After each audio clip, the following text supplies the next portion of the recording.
avait dessiné chaque ligne du business plan, anticipant les fluctuations du marché avec une précision chirurgicale. Ces 25 millions servirent de caution bancaire, ouvrant des portes qui étaient restées fermées à Mark toute sa vie. Pourtant, par un mélange complexe d'amour pur et de respect pour les traditions qui veulent que l'homme soit le chef visible du foyer, elle fit un choix radical. Elle laissa Mark diriger officiellement, mettant l'entreprise et tous les actifs à son seul nom. Elle devint l'âme de Jadalor, l'architecte invisible d'un succès qui allait bientôt faire d'eux le couple le plus envié de la capitale économique. Elle lui offrait la gloire, le titre et le pouvoir, convaincue que leur lien était plus solide que n'importe quel papier légal.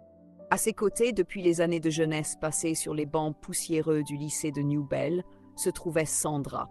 Sandra était l'ombre, celle qui marchait toujours un pas derrière Amina, celle qui ramassait les compliments que les professeurs et les garçons laissaient tomber.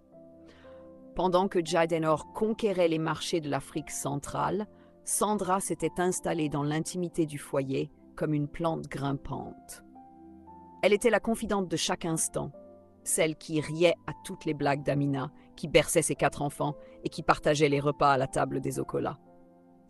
Mais chaque soir, une fois rentrée dans son petit studio financé par la générosité d'Amina, Sandra se transformait devant son miroir. Elle maudissait le destin, observant ses propres traits qu'elle jugeait flétris par l'aigreur. Elle se demandait avec une rage sourde pourquoi Amina avait-elle tout. La beauté qui semblait ne jamais faner, une fortune qui ne cessait de croître, et un mari que le succès, le sport et les costumes de luxe rendaient de plus en plus séduisants. Pour Sandra, le bonheur d'Amina n'était pas une source de joie, mais une insulte personnelle à sa propre existence.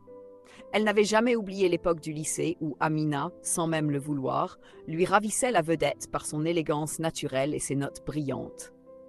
Cette envie, mûrie pendant des décennies, était devenue un poison noir qui ne demandait qu'à déborder.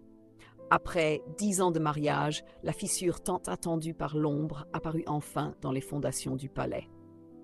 Mark, grisé par la puissance et les courbettes des courtisans de Douala, commença à changer.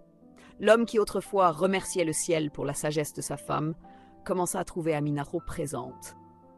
Dans son esprit embrumé par l'orgueil, ses conseils avisés n'étaient plus de l'aide, mais une surveillance insupportable.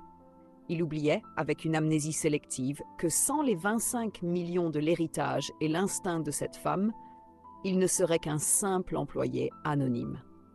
Sandra, tel un prédateur,